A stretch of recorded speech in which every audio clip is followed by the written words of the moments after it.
Hi everyone, welcome to the Art Workshop. My name is Christopher Epling. We really appreciate you here on Pike TV tuning in. And as you can see, today is a very special show. It is one of our holiday specials. Christmas time is upon us, at least during the time of the recording of this show. And no better way to celebrate this time of year, the holidays and all the wonderful things that come about this time of year, as to draw something related to the holidays and Christmas. So in today's show, we're going to be doing just that. The cool thing about this is we're going to be using acrylic paint today. That's something that we don't use a whole lot, but we're going to be using that. So we'll be learning a couple of techniques with using acrylic paint. And then also, I don't think there's any subject matter that fits this circle method, this method of drawing that I push all the time. Every time I try to talk about how to draw something, I'm talking about the circle method, than our subject matter today too. So acrylic paint and a very, very, very special drawing exercise in today's episode. So I'd like to talk just a little bit about our supplies now. Supplies-wise, we're acrylic paint. So acrylic paints are water-based paint. They're easy to clean. They're easily accessible in different formats. So you have some that are in tubes, some that are in little tiny twist-off containers with a little lid on the end, almost like toothpaste. They also come in these weird jars that kind of has a dispensary at the end, which I'll show you in a second what those are. But acrylics are very, very popular. They're probably next to, I'd say, watercolor in terms of their accessibility, meaning that you can buy them in about any store that has art supplies. And they're also really popular in schools because of their easy cleanup and their accessibility cleanup, and the other is they're easy to use pretty much. I mean, you can mix with them, you can learn how colors mix, you can learn a lot about the color wheel, color theory, basic color theory using acrylics. So if you sit down and try to mix oils and you try to get involved with that, it takes mixing other things like some sort of like turpentine or some sort of spirit where it lessens the pigment. There's a lot to it. Acrylics, all you need is the paint, maybe a little bit of water, and you're good to go. Now, the one thing that I learned about acrylics is that you can actually take them and mix water with them just as you would watercolor. And the set I'm using here is Liquitex. Now, this is a type of acrylic that is known as gouache. So how that's spelled is G-O-U-A-C-H. When I first saw it, I mean, I still have trouble, but I think of a squash and gouache. They come in these little tiny containers with the dispenser at the end, so you get to put exactly how much you need into your palette just by a little bit of pressure. Turn it upside down and squeeze it. Now, these come in various sizes. I think this is, right around almost a fluid ounce right here, just below that, about a quarter of a fluid ounce, I'd say. And you get all the colors you need really to start with, your primary colors, a few secondary, of course, white and black. This is about all you need really as a starter set, but you don't have to go this route. You can get the larger tubes.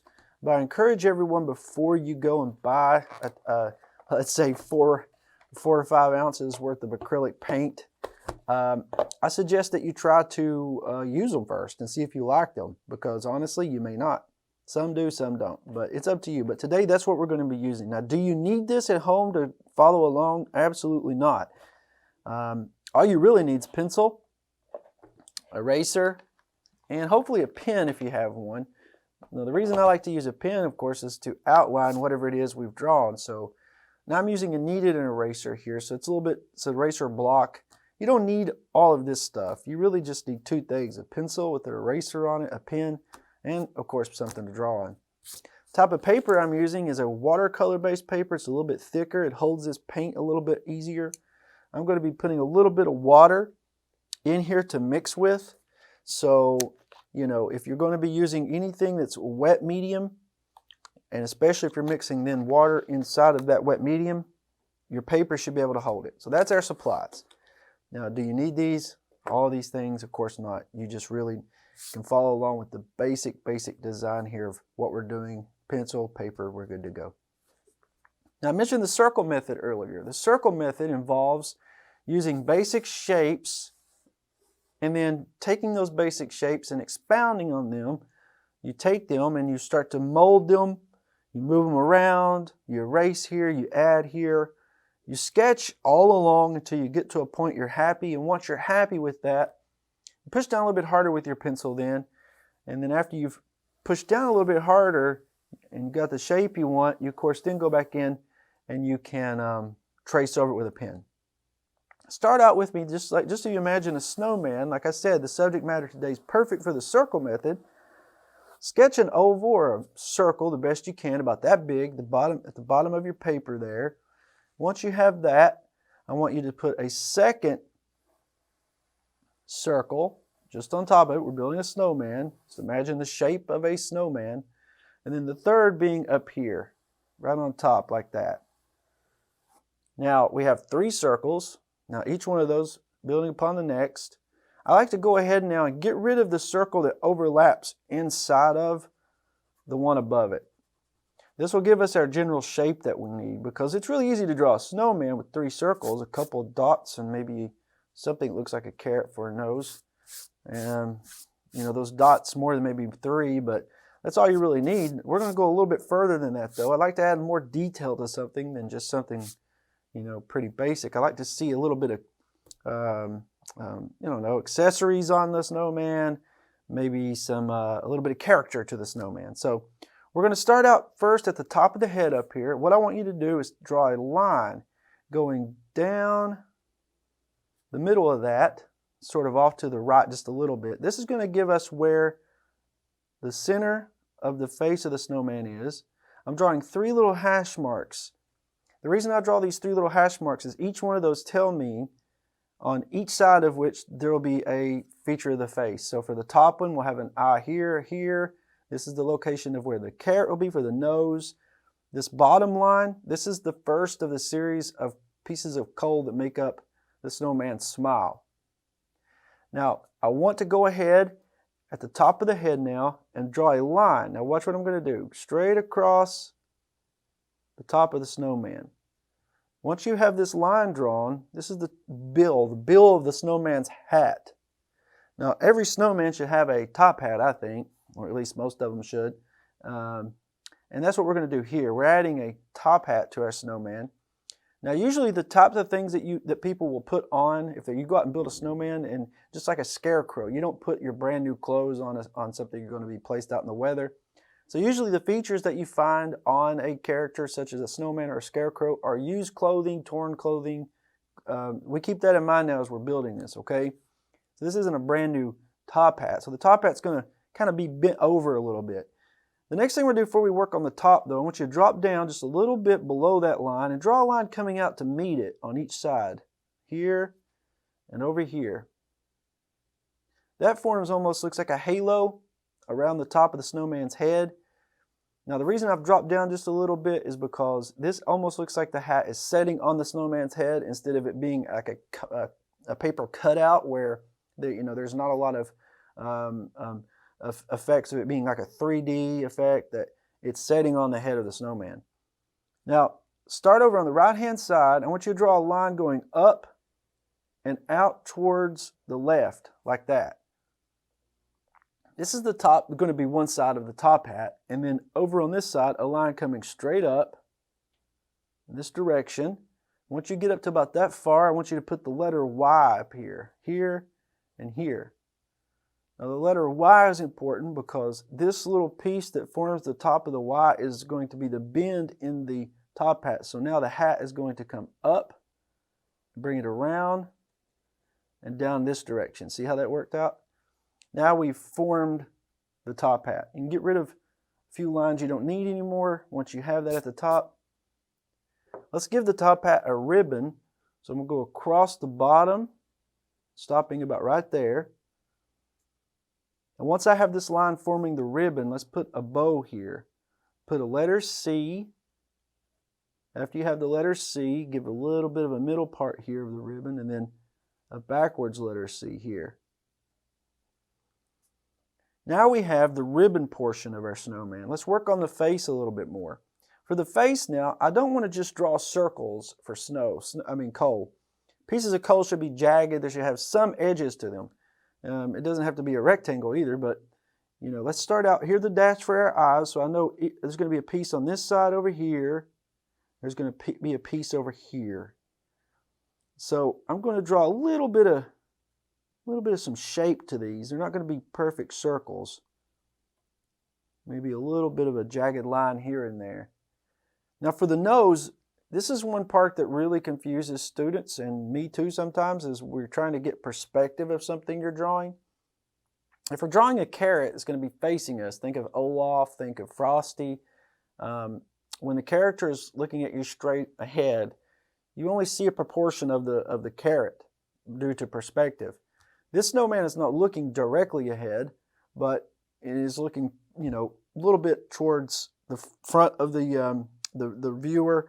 So we need to start out just by putting a letter C right here. And if you follow me step by step here, you'll be able to get this pretty easy. Start with the letter C, and then once you have the letter C, I want you to bring a line coming out and stopping in both directions like this. So now we have the nose. Now the mouth is made up of a series of pieces of coal. I start exactly where I placed the first little dash, and then I go out from there, forming the smile of the snowman. So on each side you can add a couple more pieces of coal, something like that. Now snowmen are just fine and dandy if you make a completely perfect circle for the head, body, and the lower portion, but I like to see a little bit of some character, so I may shapen this up a little bit by drawing almost like an angle to the snow, something like that. It gives the effect that maybe that's a cheek or something. Before we work on the arms, I want to go ahead and take this time that we have, since we're working on the face, to drop down just below the head a little bit, and let's put a scarf on our snowman. Start over here on the right hand side. I want you to make this shape that kind of comes in and down like that. And on the other side as well, the same shape, in and down. Now with those two things, we can go ahead and connect it right here. Using these two lines we already have, we can connect those two, and that gives the effect of there being a scarf.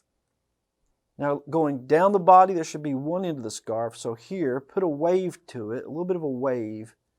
Two lines forming this end of the scarf down to there. Then put a few squiggly lines at the bottom.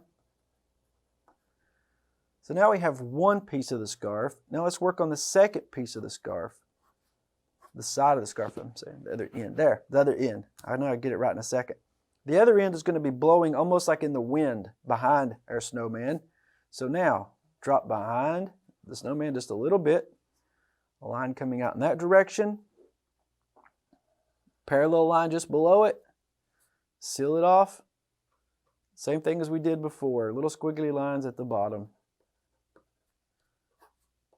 And there we go. The scarf is created. The arms of the snowman, I'm going to have one holding a red bird. Then we'll have a blue bird maybe down here towards the bottom setting. So let's start first with the one that's holding one of the birds. So draw a line coming out from the snowman in this direction and stopping. And then draw a second line just below it out to here and stopping. Now this is a limb of a tree. Usually tree limbs make up the arms of a snowman. So keeping that in mind, as it gets out towards the end here, towards the hand, we're going to see that this gets a little bit thinner. Now at the base of this, where the fingers are, we have a few little shapes like this sticking out in this direction. These are more of the tree limbs off the branch there. See how that works? Now before we draw the bird, let's work on the other arm. The other arm is going to be sort of position pointing down towards the ground. So now with this one, we're going to go down this direction here, and then parallel line, almost parallel. It's going to meet eventually, but bring that down to the end. Now here we have our second arm. And just like you did to form the first arm, we'll draw a couple little twigs here at the bottom to make it look like a tree branch. Now here in a second, we're going to actually get a chance to use this paint. What we're doing now is kind of like making our own coloring book page in a way. The body of the snowman, again, I'm going to put a little bit of some bend to the balls of snow here. It doesn't look completely round. I like for it to have just a little bit of shape. And while I'm at it, I'll go ahead and do this for the bottom too. So bring this down, this side as well, and round it out. Now, you can add some pieces of coal in here. I'll put one here, a couple at the bottom down here. Now we're at the point where we can actually work on one of the birds at least, and we'll start with the one that the snowman is holding. Jump back up here and draw an oval right here. Right in the hand portion, almost like he's holding an egg. And then let's draw a circle on the side of the oval that's facing the snowman. It's kind of hard to see this, I know, but I'm drawing a little tiny beak on the bird. And that's all you really need now. A few lines to make a wing, and then the tail feathers coming up in this direction. Something like that. So we only used an oval and a circle, and we've created a bird. It's that easy. So this method's really, really, really fun to use. It's easy to use. It's easy to get the hang of how it works. Once you've done a few shapes, once you've drawn a couple of things, you'll remember how those lines interact, and you can do it over and over again. Just like I've done here with a second bird, following the same structure as the first, like that. See? This bird, of course, standing on the snow. Now, we could leave it right here and almost get away with being finished, but I want to make it look as if the snowman's actually setting in snow. So how I do that is I can drop down to the bottom of the snowman, and what I'm going to do, I'm going to add a series of lines coming off from the snowman that looks like mountains. See that? And what this is the effect we're giving the drawing that the snowman is setting down in snow. So put a couple here, a couple towards the back. Now it looks like the weight of the snowman is pushing the snow back, or whoever's built the snowman has treaded up some tracks around the snowman. A couple of drifts of snow in the background. These are really easy. You're just dragging a line across the page from left to right.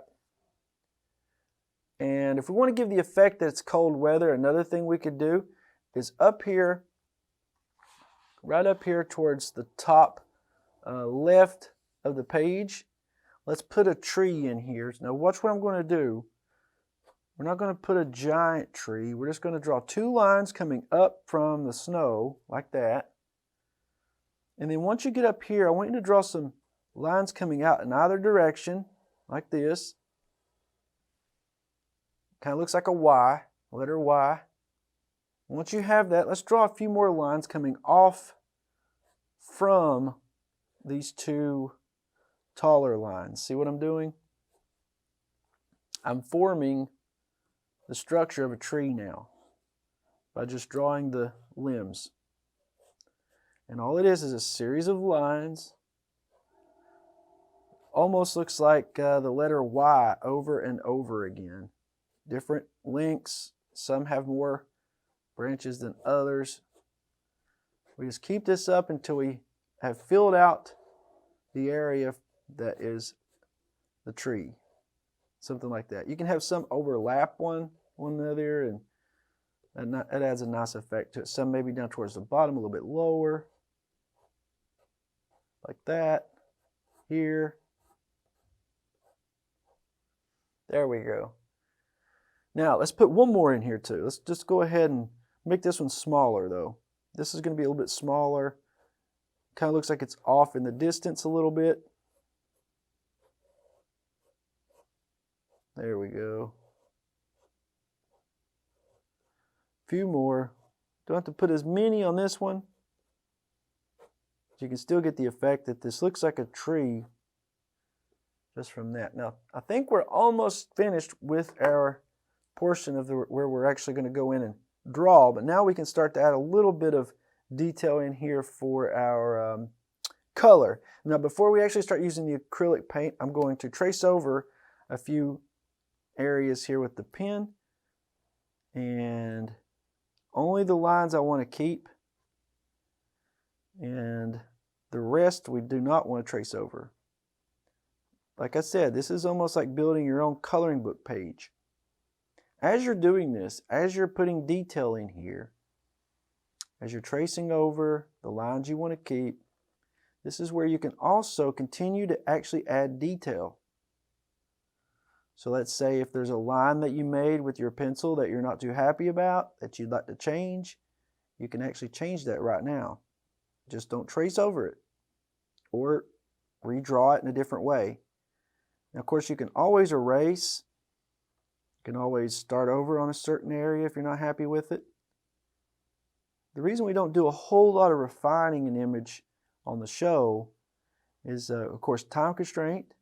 And also, I like to see something, you know, if I start a drawing here on the show, I want to finish it without a whole lot of, you know, going in and maybe correcting something and then coming back and editing that out. But you see, when I make a mistake here on the show, you get to see it in real time. That's what happens. When, you know, mistakes are made often with art.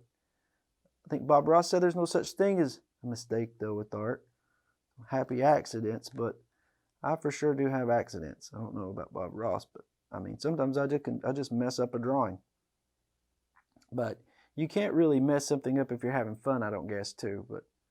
And that's all we're doing right now. We're having fun. So if your snowman looks a lot different than mine, don't worry about that, because everyone's drawing should look different. Everyone should have a different interpretation of whatever it is that we're drawing, right? Of course, you're inspired by what you're looking at. If you follow along with me, you know it's going to be similar, but everyone's work is going to be different. When I work with students, one thing that I always tell them is that, you know, you want to kind of you want to strive to have yours look different, because if you're creating stuff that looks like everyone else's work, then, you know, usually what stands out is the work that is unique and the work that is has someone's own fingerprint to it, their own personality.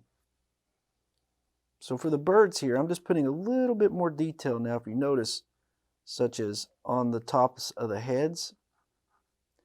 I put a little bit of a crown, you know, the parts of the bird's head that sticks up, the feathers. Let's put a little bit of a crown on one. Now, I'm not going to trace over the trees in the background. And the reason for that is I'm going to use paint for that in a little bit. I'm going to go, when I actually go in and start painting here in a second, I'm going to use paint to trace over those pencil lines. The other reason I'm not going to is that everything that we trace over with our pen, like right now, these are the things that's going to stand out the most in the drawing, because it's going to be outlined in black. And I kind of want the things in the background to just sort of be part of the background. There's a little bit of some more detail in the ribbon. Putting a few lines in here, almost looks like squares. And of course, for the tree limbs, just a little more detail. Just a few of these little lines that kind of resemble bark. All right, there we go. I'm at the point now, I think, where I can erase. You want to be sure and let your ink dry, though, well enough. I can't tell you how many times I've been a little bit too impatient with the drawing, and I went in and tried to erase a little bit too early. And what always ends up happening is that your ink smears.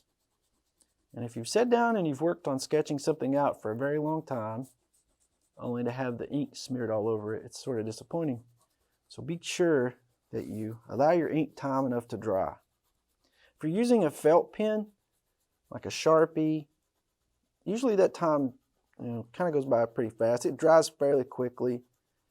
If you're using a pen that is like a brush pen, it could take a little bit longer. But you'll kind of get the idea after you've used a pen in this way a few times. Excuse me. You'll get the idea of how that works, how much drying time is needed. And then you'll know down the road, well, it's just not ready yet. Based on past experience I've had with these pens, though, that I'm using, we should be okay. some of the pencil is smearing a little bit, but it looks like the ink is all going to come off there. All right, I'll get the table nice and covered up with pencil shavings or eraser shavings, but there we go. Now we can start to actually go in and add a little bit of paint. Now, we all know that snowmen are made of snow. Snow is white. So putting color in there sometimes can be a little challenging when you're working on something that's already completely white. But you can get away with it by using, or at least showing shadow. You can get away with color inside the snow by using some of the things that I've seen Disney illustrators do. And what they do is they actually put a little bit of blue in there. So they'll highlight it in blue, a little bit of purple, and it works really well. Now I'm going to mix a little bit of brown and a little bit of white together here. And I'm going to go in and I'm going to put this all along the inside of the lines that I've created for the limbs. If you don't have all these paint, remember, it's okay. You do not need all the materials that I have here. This is more or less a way for you to follow along, and then you can go back if you want once you've gathered supplies up, and you could do this again because you can find this show on Pike TV's YouTube channel. Pike TV 99, it's on YouTube. All past art workshops can be found there. Now I'm using a smaller brush. I did not talk about my brushes at the beginning of the show. Usually I like to talk about my materials, what they are. The brushes that I'm using are two different types. I'm using a smaller round brush. That means the tip is a little bit longer and more narrow. This is about a number 1 in terms of its size. These are labeled by how big they are in terms of 1 to 8 or 9 or 10. 10 being the biggest, of course.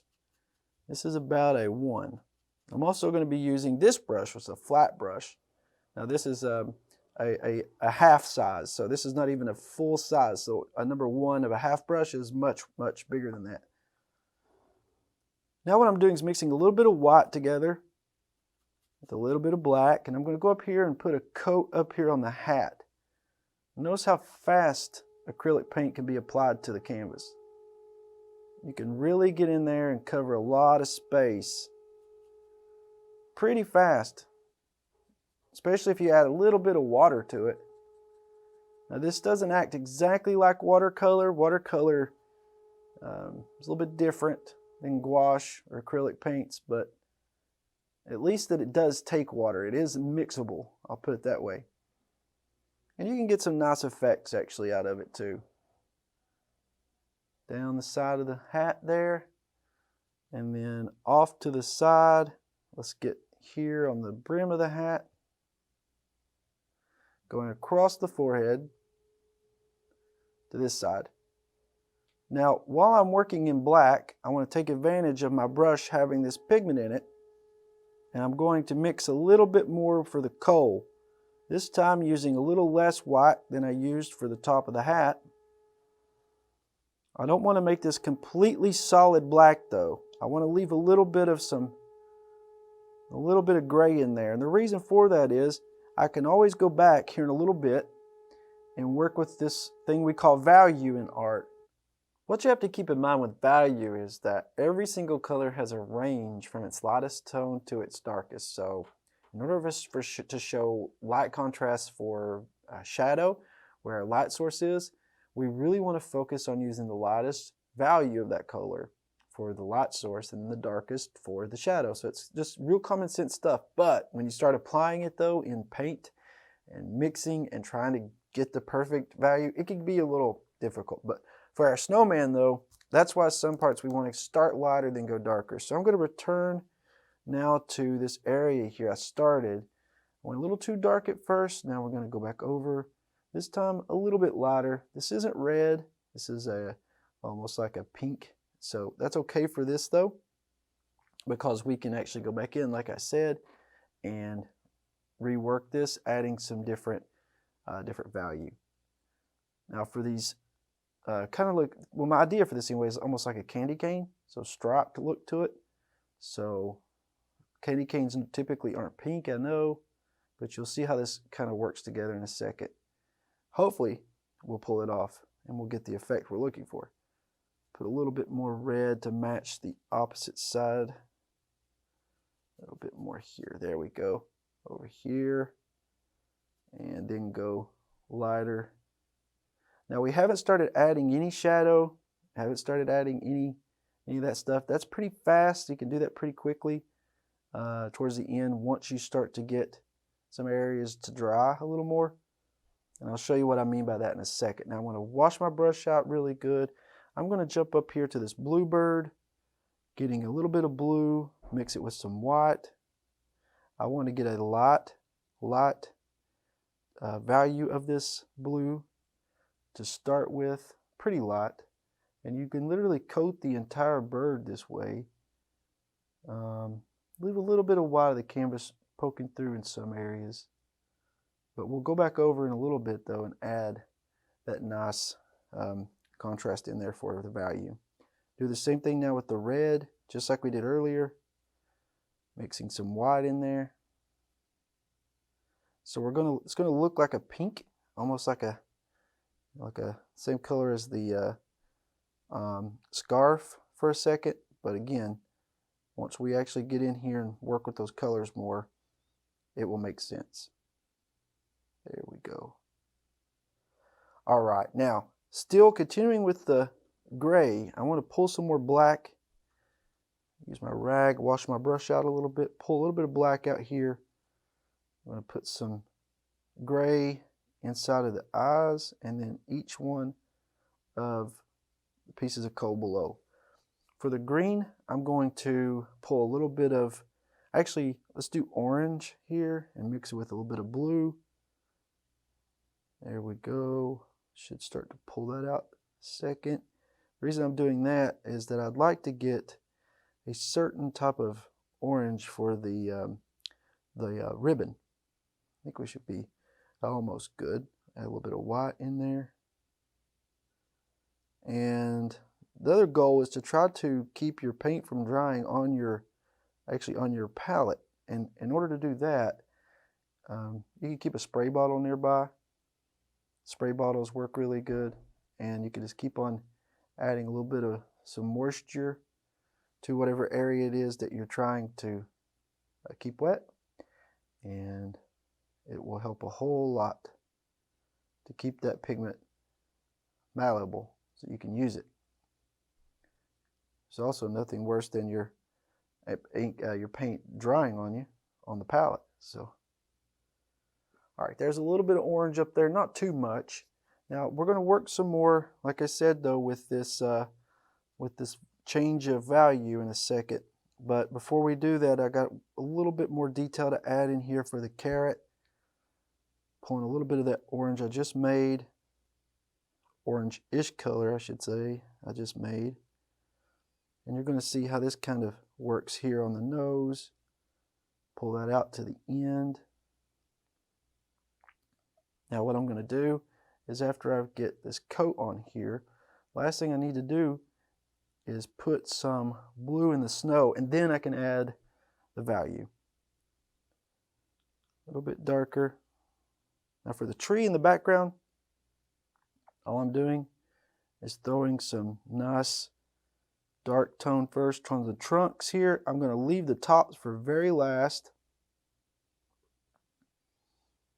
I just want these to be silhouetted, something like that. They look nice and dark. Now let's get in here and play with the snow some. Hopefully this will work nice. I think it should. Put a little bit of blue, mix some blue. Want to be a light blue color. We already have some pinks in here that we've made, so that'll help. Now whenever you see illustrators show shadow with snow, typically what you'll see is they'll use these blues. Think of the movie Frozen. They'll use blues, they'll use purples. And the idea is for us to go in and put a little bit of this just in some key locations on our snowman. Not all over the snowman, key location should have some shadow. So maybe down this side towards the bottom, and also underneath where the two pieces of the two balls of snow connect, around the scarf, under the hat here should be some shadow. And we're going to lay a little bit of this too down at the bottom inside of these little snow drifts. You can see how that works.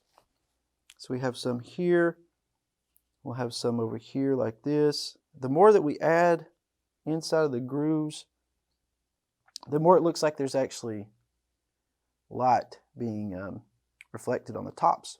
See?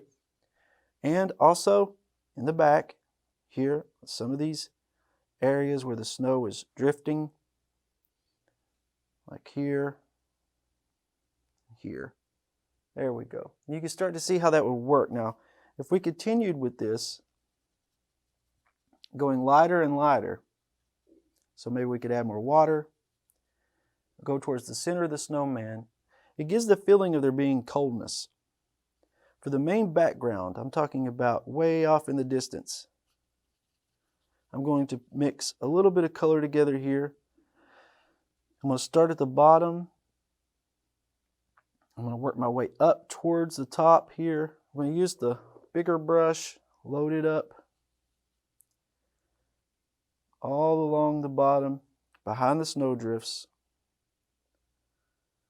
going up towards the top of the painting, up this way. And you're going to see what's going to happen is once we get this all the way up, we should be able then to put a little bit of snow in there using white. I didn't trace over the top or paint the tops of the trees in, and I didn't do that because I wanted to be able to come back here in a second, and I wanted to be able to get that nice detail in. So just get your brush loaded up. You can use some blues, some purples in here. Use what's available to you on your palette. And you want to go up towards the top of the painting.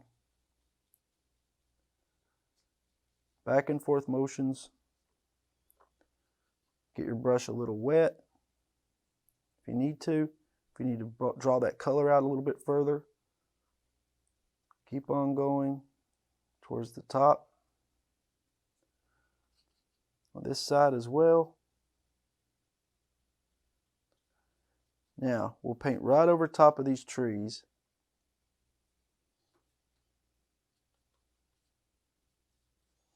Going all the way up towards the top of the canvas. Now, once this ink is drying, now this ink is drying here on the snowman, leaving us room to go back here in a second and add that value in. So, you don't need a whole lot of paint to do this with. You should be able to pull what you've already mixed, and you should be able to use that to do it with. So I'll show you exactly what I mean right here in a second. All the way towards the top. There we go. That's good. Now let's go ahead and jump here. Use a little bit more of our color that's on our brush to put a little more detail in the snowman for shadow, going under the chin. And under here, a little bit of some shadow for the bird at the bottom, not a whole lot. There we go. Now let's work on, while this dries up here, slapping in some value. We'll start with the hat. Going down this side, mixing a little bit lighter gray up here. Now I'm going to stay with whatever color I'm using. I'm going to use this on top of the coal, around the eye. Now I'm going to start jumping using the red underneath the scarf, here, here, back here as well. We want to continue using whatever color we have loaded up. playing around with that value. Use it on the bird, just in certain areas of the bird, so where there's less light hitting. Now we've used up what portions that we need for the red. I may add a little bit up here to contrast that orangish red for the ribbon. Now a little bit of white mixed in with that.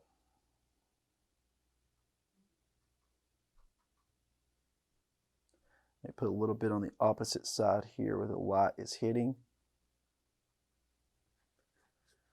We'll also go down and work a little bit with the brown. So we want to contrast this, showing some shadow. Darker brown underneath where the light is being obscured. And our blue, for our bluebird, much darker underneath the wing, underneath the front, up here where the chin is, the tail a little bit here. Throw in a little bit of white back here on the back. A little bit of white up here on top of the head of this bird. And then some white just along the edge of the hat. Now this is going to happen right before I mix for the darker values, going the opposite direction. So now this is on the left where the shadow is, moving towards the front of the hat where the light is. And you can see how this works. It's a neat effect. If we have more time, we'll be able to do more, but at least this gives you the idea of how to use this paint in a way to get certain effects. Underneath the brim, this side as well. Now while I have this really, really nice black loaded up, touch in on the coal, just around the outer left-hand edge, reinforcing that value change towards the front. The last thing I'm going to do is I'm going to throw some lighter value of orange. When I need a lighter value of a color, I will use white and mix it in there with it. Usually my palette looks this messy. This isn't anything atypical. This is how it always sort of looks when I'm done with something. A little bit of white there. A little bit of white here maybe on the limbs. This will blend so that it doesn't really pick up so much, but if I can pull some pure white out, that would be nice. So let me get the trees first, and then we'll add snow. For the trees back here, I want this to be darker, like a silhouette. So I want this to be nice and full. You could do this with a pen too if you wanted, but I think the blackness of the pigment of the acrylic works nice too. You don't have to do the entire tree. You know, the pencil lines look nice, sort of subdued towards the top up here. So you can kind of bring your paint up to touch it, to meet it, like this.